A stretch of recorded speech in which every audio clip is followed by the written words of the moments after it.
John and Lisa had been married for 10 years. They loved each other deeply, but their busy lives had created a distance between them. John worked long hours as an architect, often bringing his work home. Lisa, a teacher, spent her evenings grading papers and preparing lessons. Between work, house chores, and taking care of their 2 children, they barely had time to talk about anything other than responsibilities. One evening, as Lisa was folding laundry, she sighed and said, "John, do you remember the last time we had a real conversation? Not about bills, work, or the kids, but just us." John looked up from his laptop and frowned.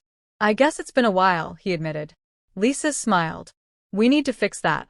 How about we start having weekly coffee dates? Just the two of us. No work, no distractions, just us catching up like we used to." John hesitated for a moment. With his tight schedule, even an hour seemed difficult to spare. But as he looked at his wife, he realized how much he missed them. "That sounds like a great idea," he finally said, closing his laptop. How about we start this weekend?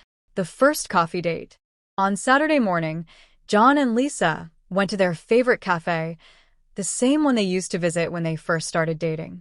It was a small, cozy place with wooden tables and the rich aroma of freshly brewed coffee filling the air. They ordered their drinks, John's usual black coffee and Lisa's vanilla latte, and sat by the window.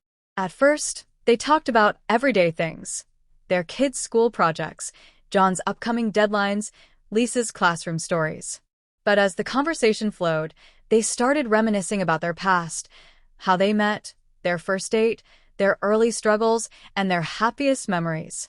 "I still remember the time you tried to impress me by cooking dinner," Lisa laughed. "You nearly set the kitchen on fire." John chuckled. "And you still married me. That must mean something." For the first time in a long while, they felt truly connected. A new tradition. Their weekly coffee dates became a ritual. Every Saturday morning, no matter how busy they were, they set aside an hour for each other. Over time, these meetings became more than just a routine.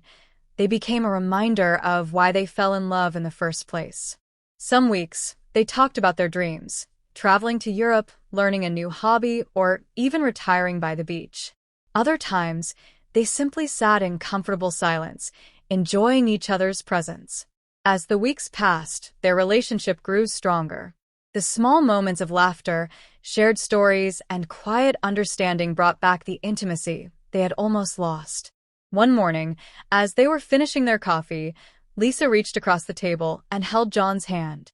"This was the best idea we've ever had," she said softly. John smiled, squeezing her hand. "I agree. And no matter what happens, let's never stop making time for us." And so, their coffee dates continued, not just as a habit, but as a beautiful reminder that love, no matter how busy life gets, always deserves a little time to bloom.